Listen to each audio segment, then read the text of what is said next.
ओम शांति। आप सबका विशेष ध्यान 14 अप्रैल की मुरली पर गया होगा। बाबा ने इस मुरली में हमें काफ़ी गहरे शिक्षाएं दी हैं, इशारे दिए हैं, हमारी उन्नति के लिए बहुत सारी बातें बताई हैं। इस मुरली में टोटल करीब 12 पैराग्राफ्स हैं। तो हर दिन एक पैराग्राफ को और गहराई से अपने अंदर समाने का अभ्यास करेंगे। पहले पैराग्राफ में बाबा ने अंतर्मुखता के गुण के बारे में बताया है। इंट्रोवर्जन। बाबा ने कहा कि हे बच्चों, एकदम अंतर्मुखी बन जाओ। ओम शांति। बाबा ने कहा कि हर एक पुरुषार्थी बच्चे को पहले अंतर्मुख अवस्था अवश्य धारण करनी है। अंतर्मुखता में बड़ा ही कल्याण समाया हुआ है। इस अवस्था से ही अचल, स्थिर, धैर्यवत और निर्माण चित्त इत्यादि दैवी गुणों की धारणा हो सकती है तथा संपूर्ण ज्ञानमय अवस्था प्राप्त हो सकती है। तो वर्तमान समय में भी और आने वाले समय में हमें ये सारी क्वालिटीज चाहिए। अचल, स्थिर, धैर्यवत और निर्माण चित्त। तो डीप साइलेंस में, अंतर्मुखता में जाके ही इन गुणों का विकास होता है। अंतर्मुख न होने के कारण वह संपूर्ण ज्ञान रूप अवस्था प्राप्त नहीं होती, क्योंकि जो भी कुछ महावाक्य सम्मुख सुने जाते हैं, अगर उसे गहराई में जाकर ग्रहण नहीं करते, सिर्फ उन महावाक्यों को सुनकर रिपीट कर देते हैं, तो वह महावाक्य वाक्य हो जाते हैं। ये काफ़ी इम्पोर्टेंट लाइन है।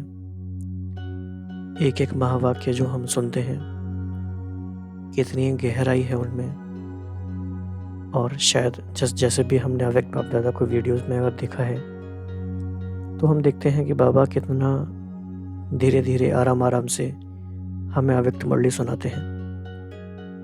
बाबा हमें बीच में स्पेस देते हैं प्रोसेसिंग करने के लिए, उस बात पे गहराई से विचार करने के लिए, ताकि उन महावाक्यों को हम गहराई से समझ पाएं।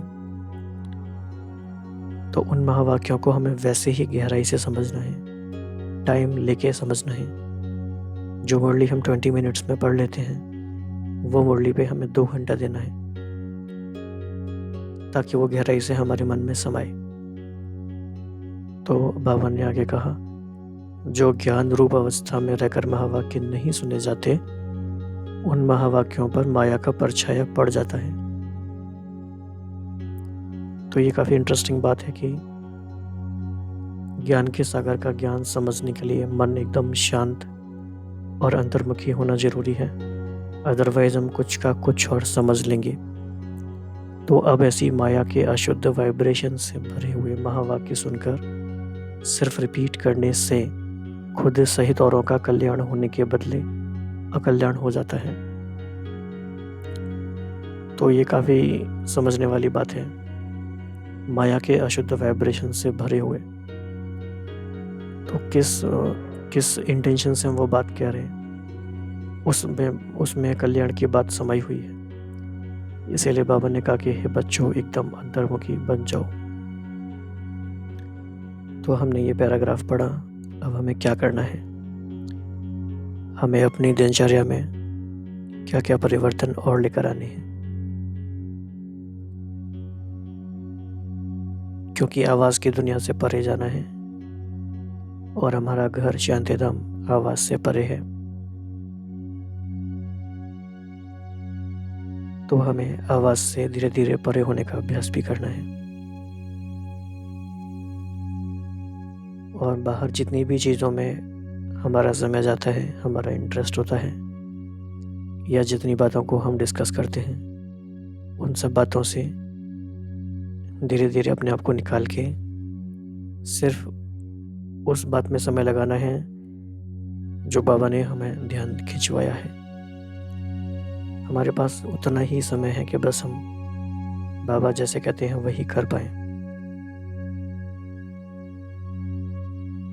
तो बाबा के एक एक महावाक्य को सुनते जाएं, उसका अभ्यास करते जाएं, और उसको हम इम्प्लीमेंट करते जाएं तो हम अंतर्मुखी बनते जाएंगे। हमें अपने आप को संकल्प देना है कि अब मुझे सब कुछ समेटना है।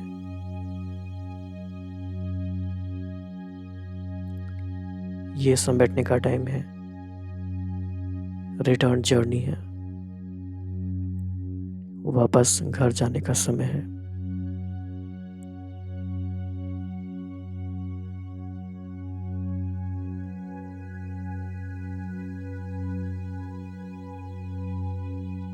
इसीलिए ना तो नए संबंध क्रिएट करने हैं, ना नई बातें क्रिएट करनी है,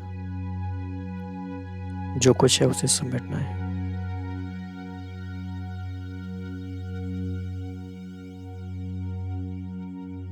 तो आज का स्वमान हम धारण करेंगे कि मैं अंतर्मुखी आत्मा हूं,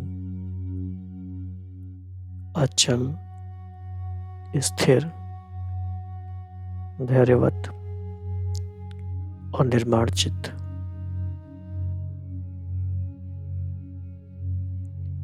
गहराई में जाके महावाक्यों को समझने वाले आत्मा हूं।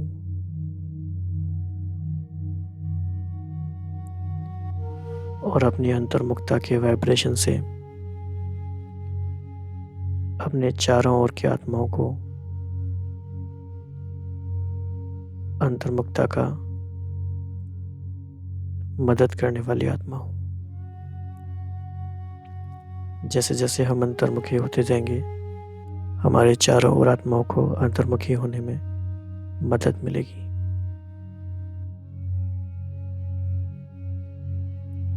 और धीरे धीरे इस अनुभव को गहरा करते जाना है कि अंतर्मुखता में बड़ा ही कल्याण समाया हुआ है।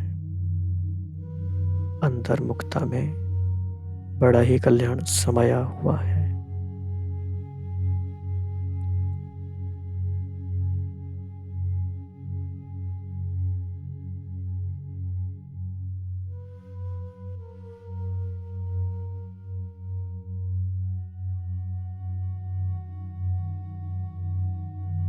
अंतर्मुखता अर्थात स्वयं पर फोकस।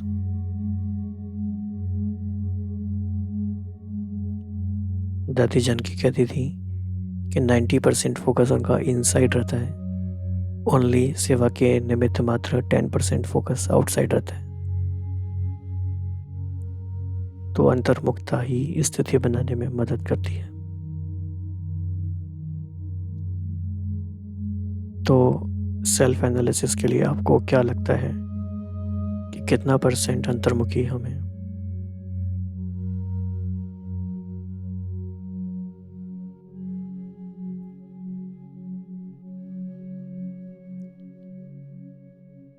तो बाबा के ये शब्द हमारे कानों में गूंजते ही रहे, हे बच्चों, एकदम अंतर्मुखी बन जाओ।